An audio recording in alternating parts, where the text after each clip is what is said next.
สุขสบายดีFCทงทุกบอลพี่น้องเนาะมื้อนี้ก็มื้อแต่งงานหลังสาวเรากำลังเตรียมโตมาแต่งโตกำลังสิลงไปอยู่พุ่นละอยู่ทั้งพุ่นละพี่น้องอยู่ทั้งพุ่นเพิ่นเขากำลังเตรียมเต็นท์เตรียมกระทึกกันอยู่ทั้งพุ่นมื้อนี้ก็หลานสาวเนาะพี่น้องแต่งงานมื้อนี้ก็สิมีลำวงอิเล็กโทรนน้อยๆมินิมาครับกลมไปเลยโทรพี่สุนองฟังนะพี่น้องไปเดินทางพี่น้องไปเบิ่งก่อน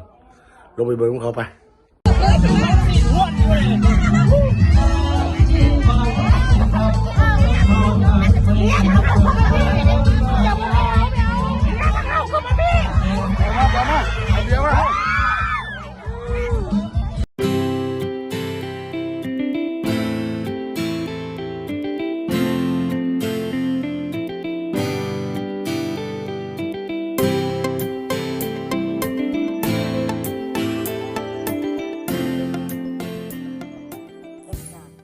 เสาร์พี่น้องเดือนหก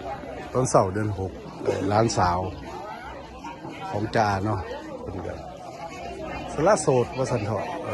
เป็นสละโสดแต่ตามประเพณีของคนลาวนี่แหละประเพณีคนลาวกำลังเตรียมการเตรียมงานก็สิมีระบบอิเล็กโทรนน้อยๆมากับกล่อมบรรเลงให้พี่น้องได้มวนได้เชิญได้ฟังสู่คนเดียวเนาะกำลังมาให้สุคนได้ฟังกันเจ้าก็เป็นเงื่อนครัวก็ซอยกันแบบเป็นดังเดิมอยู่เพื่อกันย่อผ้าเข่าคำคมทำอาหารพี่น้องๆสิอาหารก็จะเป็นนี่แหละเนื้อวัวนี่แหละพี่น้องเป็นอาหารหลักพูดจังคุณทางเงินจ่าทางนี้เงินจ่าอยู่เบื้องนี้พี่น้องที่ต้องคนก็จะเป็นเงื่อนครัวอันนี้ก็จะเป็นอิเล็กโทรนนี่ก็สิเป็นผ้าพี่น้องเราบนสาวมากเป็นมันย่อพระเขามันย่อพระเขาแต่ละคนถ้าเป็นมันย่อพระเขาเพื่อเราจะแข่งไปใช่มากอันนี้พระเขามันย่อมาเย็นนะครับเนาะชื่อว่าเอื่อยเลี่ยงของเราเป็นชื่อว่าเอื่อยเลี่ยงมีพระเขามันย่อมาเย็นโอ้หลาบงัวลาบเนี่ยต้องมีจุต้มนะฮะนั่นมีลาบมีจุมีลาบแซ่บคนบ้านนะชมลาบซุกบ่ฮื้อลาบดิบเท่านี้โอ้ซอยกันเท่านี้ซอยกันที่เราไอ้พวกนี้ซอยกันโสดนะครับมาซามิคีก็เป็นดังเดิมแบบคล้ายๆแบบคือฝรั่งตะกี้เลยนะพี่น้องมันจะมาซอยกันนี่ยังก็มาซอยกันนะพี่น้องว่าเดี๋ยวเราจะพาไปเบิ่งทั้งพระควันทั้งเจ้าสาวจะหน่อยจะพาขึ้นไปตอนนี้หูอ่างเลยแขกกำลังมาเลยนะพี่น้องเนาะกำลังแต่งหน้าเจ้าสาว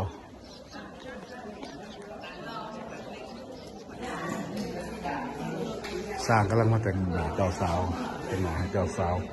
อันนี้พระควันนะพี่น้องเนาะ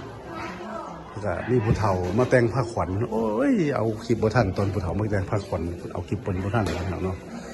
เดี๋ยวซีนผ้าขวัญเพื่อนก็สิมาใบสีผ้าใบสีสู่ขวัญอยู่นี่แล้วเนาะบรรยากาศสร้างแต่งงามเจ้าสาวกำลังแต่งนะเจ้าสาวกำลังเอานี่แหละกลางเดินนี่เลยแหละแต่เจ้าสาวคือของเราเป็นเงื่อนแล้วก็ประมาณเก้านาฬิกาพอทันไป9 โมงเพื่อจะซื้อมาใบสีสู่กันเจ้าสาว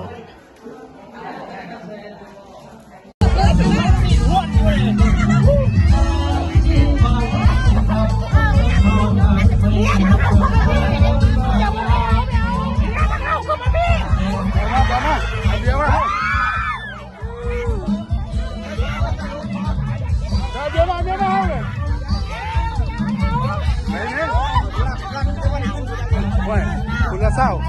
ใจเย็นก่อนใจเย็นก่อน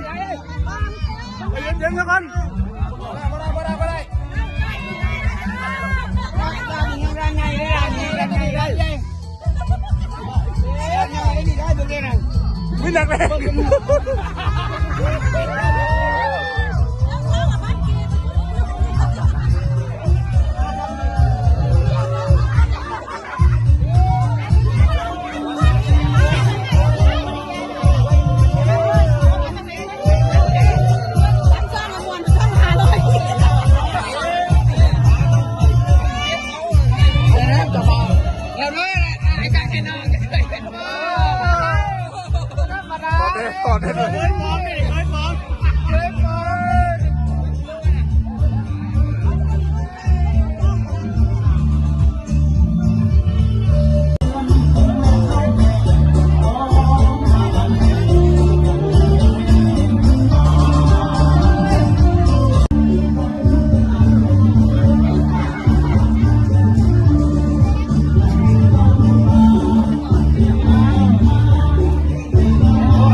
คลิปนี้สรุปไว้ซ้ำนี้นะพี่น้องเนาะ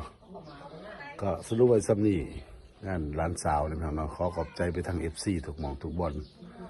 บอกว่าฟังลาวฟังไทยผู้อยู่กทมและผู้อยู่ต่างประเทศนะพี่น้องเนาะคลิปนี้ก็สรุปไว้ซ้ำนี้อย่าเจ็บอย่าจนสุขใจสุขกายสุขสบายดี